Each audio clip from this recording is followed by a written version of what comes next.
We provide you the platform to turn your dreams into reality. Give wings to your aspirations with KR Mangalam University. सबसे पहले बात करते हैं महाराष्ट्र के Nashik TCS मामले की, जिसने पूरे देश के कॉर्पोरेट जगत में हड़कंप मचा दिया है। भारत की सबसे बड़ी आईटी कंपनियों में से एक टीसीएस की नासिक यूनिट में काम करने वाली एक महिला कर्मचारी ने अपने ही सहकर्मियों पर यौन उत्पीड़न और कॉर्पोरेट जिहाद जैसे बेहद गंभीर और सनसनीखेज आरोप लगाए हैं। ये मामला काफी दिन से चल रहा है, कई सारे इसमें खुलासे भी हो रहे हैं और अभी तक कई सारी गिरफ्तारियां भी हुई हैं और अब जाकर एक महिला ने पुलिस के सामने अपनी आपबीती सुनाई है।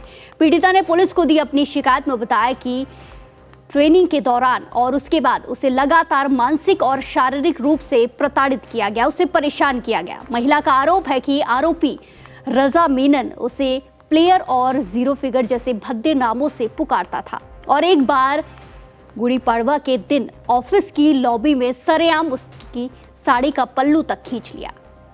इसमें यह अपडेट सामने आया है, जहां आप बीती एक पीड़िता ने सुनाई है। पुलिस के सामने जांच चल रही है, काफी सारे लोगों से, टीसीएस के कर्मचारियों से इसमें पूछताछ चल रही है और उसी पूछताछ के दौरान एक महिला कर्मचारी ने सारी बातें कही हैं और इसी के साथ साथ उसने कहा कि इतना ही नहीं, आसिफ अंसारी नाम का एक दूसरा कर्मचारी जानबूझकर उसे गलत तरीके से छूता था और विरोध करने पर करियर बर्बाद करने की धमकी दी जाती थी।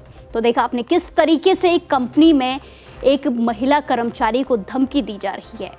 इस मामले में सबसे चौंकाने वाला खुलासा ये हुआ है कि आरोपियों ने महिला के हिंदू देवी देवताओं और न सिर्फ आपत्तिजनक टिप्पणियां की, बल्कि उन पर धर्म परिवर्तन का दबाव भी बनाया गया। नासिक पुलिस की स्पेशल इन्वेस्टिगेशन टीम यानी कि एसआईटी ने इस मामले में अब तक 9 एफआईआर दर्ज की हैं, जिन एफआईआर में कई सारे गंभीर आरोप लगे हैं। धर्मांतरण जैसे आरोप लगे हैं, दबाव बनाने जैसे आरोप लगे हैं, इसी के साथ छेड़छाड़ के भी आरोप लगे हैं और ट्रेनिंग लीडर शाहरुख कुरैशी और रजा मेनन समेत 8 लोगों को सलाखों के पीछे भी भेज दिया गया है और उसमें एक महिला भी शामिल है। मुख्यमंत्री देवेंद्र फडणवीस ने भी इस मामले पर चिंता जताई है और कहा कि इससे एक बड़ी साजिश की ओर इशारा बताया है।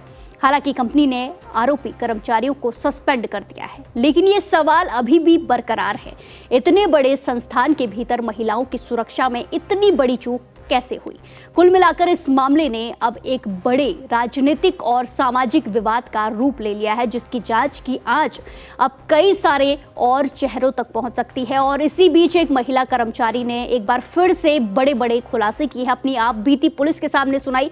इससे पहले भी कई सारी महिलाओं ने पुलिस को एफआईआर दी थी, उसमें कई सारे खुलासे किए थे, कई सारे गंभीर आरोप इन लोगों पर लगाए जिनकी गिरफ्तारी हुई है और एक बार फिर से बहुत सारे गंभीर आरोप एक महिला कर्मचारी के द्वारा लगाए गए हैं, जो पुलिस जांच में सामने आए हैं।